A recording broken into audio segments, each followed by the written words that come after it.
মই কৈছোঁ সামাজিকভাৱে জড়িত আছিলোঁ দীৰ্ঘদিনৰ পৰা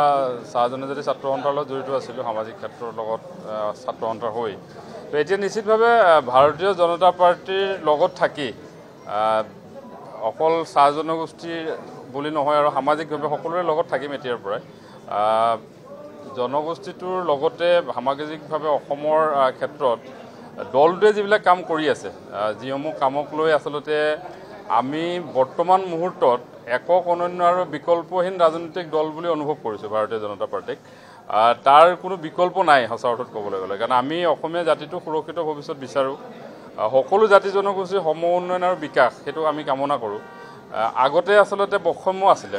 আমিয়ে বহু পিছ পৰি আছিলোঁ চাহ জনগোষ্ঠী সমাজখনে সাংঘাতিক বৈষম্যৰ শিকাৰ হৈ আছিলোঁ আমি চৰকাৰী চাকৰি আমি পাবলৈ সক্ষম নাছিলোঁ আমি ভূমিহীন হৈ আছিলোঁ চাহ বাগিচাত হাইস্কুল নাছিলে যাৰ কাৰণে ড্ৰপ আউটৰ সমস্যাটো সাংঘাতিক ধৰণৰ এটা ড্ৰপ আউট সমস্যা যিটো মানে নেশ্যনেল এভাৰেজকো ক্ৰছ কৰি যায় অসমৰ ড্ৰপ আউটে একমাত্ৰ বাগিচাৰ ড্ৰপ আউটৰ হাৰটো খুব বেছি হোৱাৰ কাৰণে তো এইবিলাক ক্ষেত্ৰত যেতিয়া আমি দেখিছোঁ যে এটা খুব আন্তৰিকতাপূৰ্ণ আৰু সম উন্নয়নৰ এটা মানসিকতাৰে বৰ্তমানৰ ডক্টৰ হিমন্ত বিশ্ব শৰ্মা নেতৃত্বাধীন চৰকাৰখনে যি ধৰণৰ কাম কৰিছে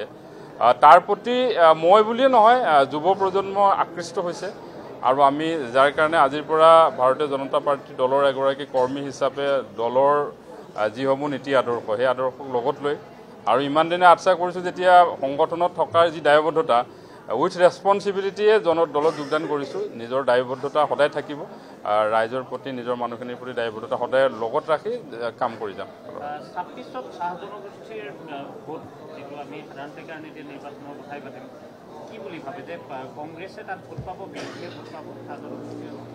কংগ্ৰেছৰ ভোট বেংক আচলতে 2016 পৰাই চাহ বাগিচাৰ যি ভোট বেংক সেইটো ভাঙি চুৰমাৰ হৈছে আৰু যি আছিলে অৱশিষ্ট আচলতে মানুহবিলাকে নিজৰ সমস্যা সমাধানটোৱে বিচাৰে ৰাজনৈতিক দল এটাৰ পৰা বহুত বেছি বেলেগ আশা নকৰে তো শেহতীয়াকৈ বিশেষকৈ ভূমিপট্টা প্ৰদানৰ যিটো ভাৰতীয় জনতা পাৰ্টীৰ যিটো আচলতে চৰকাৰখনৰ যিটো সিদ্ধান্ত ডক্টৰ হিমন্ত বিশ্ব শৰ্মা ডাঙৰীয়া এইটো এটা ঐতিহাসিক আৰু খুবেই সাহসী পদক্ষেপ চাহ মালিকৰ ভয়ত কোনো চৰকাৰেই চাহ শ্ৰমিকক ভূমিপট্টা দিবলৈ নিবিচাৰে চাহ মালিকে চাহ শ্ৰমিকসকলক সদায় তেওঁলোকৰ বন্ধুৱা শ্ৰমিক হিচাপে ৰাখিব বিচাৰে যাতে বাগিচাৰ ল'ৰা ছোৱালীয়ে পঢ়া শুনা কৰিলে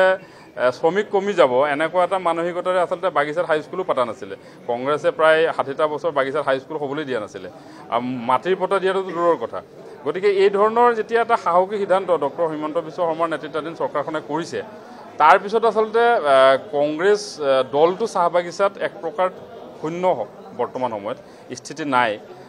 আৰু তেওঁলোকৰ যিসমূহ দলৰ নেতা আছে তেওঁলোকো ইতিমধ্যে আজিও মোৰ লগতে তিতাবৰ ব্লক কংগ্ৰেছৰ শীৰ্ষ নেতৃত্ব যোগদান কৰিছে ঠিক তেনেকৈ মই ভাবোঁ যে 26লৈকে আৰু চাহ বাগিচাত কংগ্ৰেছৰ কোনো ভেটি নাথাকে নাই মই যোগদান কৰিছোঁ দলত থাকিম দলে যি দায়িত্ব দিয়ে পালন কৰিম তেনেকুৱা ধৰণৰ কোনো কণ্ডিশ্যন লৈ অহা নাই